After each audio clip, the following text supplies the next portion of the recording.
Secretary Howard Lutnick back in September, telling Axios that the economy would be President Trump's at the end of 2025. That would be now. So now that we've reached the end of this year, let's take a look at some key numbers. The Commerce Department reports consumer spending was up in the third quarter, leading to a 4.3% increase in GDP. And while those numbers suggest a strong economy, recent polling from NPR, PBS News, and Marist shows nearly 2/3 of Americans don't believe the economy is working well for them. And just 36% of Americans approve of President Trump's handling of the economy. Joining us, Chief Economist for Navy Federal Credit Union, Heather Long. Heather, help me understand what's driving this economic anxiety for so many Americans if the economy is ostensibly, allegedly, doing well. Yes, it's a very weird time in the economy. I don't know if I could put a horse metaphor on it with the galloping or whatnot. But look, what's really going on here is a jobless boom.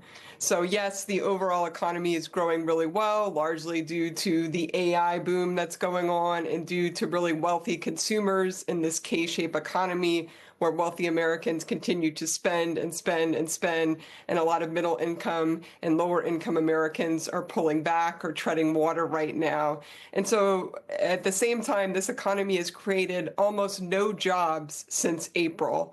And that's what's really making people nervous. Not only do they see prices rising for some key food items and electricity, among other things, they can see that it's almost impossible to get a job right now. Heather, people are feeling so squeezed. Why did we see these numbers, the level of consumer spending around the holidays? Is that a Costco Christmas? What do you make of that? Yeah, that's what I've been calling it, Costco Christmas. We can see in our credit card data at Navy Federal and the 15 million members that we have in our credit union, just this amazing shift this year of people rushing to these value and warehouse type stores. You know, we're talking 10% increase in spending at Costco, Amazon, Walmart, and Sam's Club as people are really trying to make every dollar count as they're having to spend more on things like meat. And, you know, they don't have a lot left for those discretionary purchases that they would really like to make. So it's been a fascinating trend to watch this holiday season.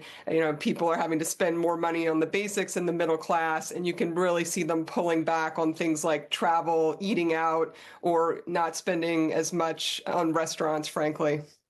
You described the K-shaped economy, you know, the people at the top living in one reality and the people at the bottom of that K living in very different circumstances.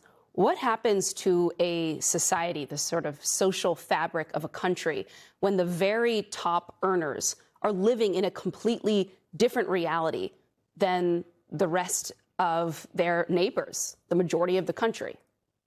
I think you're already starting to see it in these polls and in this consumer sentiment data, you know, as people keep scratching their heads, you know, why aren't more Americans feeling it? Is this just a vibe session? Are people just, you know, not happy anymore? No, the reality for many middle-class Americans is, yes, they might still be able to go to Costco and shop there, but that wasn't exactly their hope for the American dream. They want to be able to save. They want to be able to afford to buy a home. They want to be able to still go on vacations now and then with their families.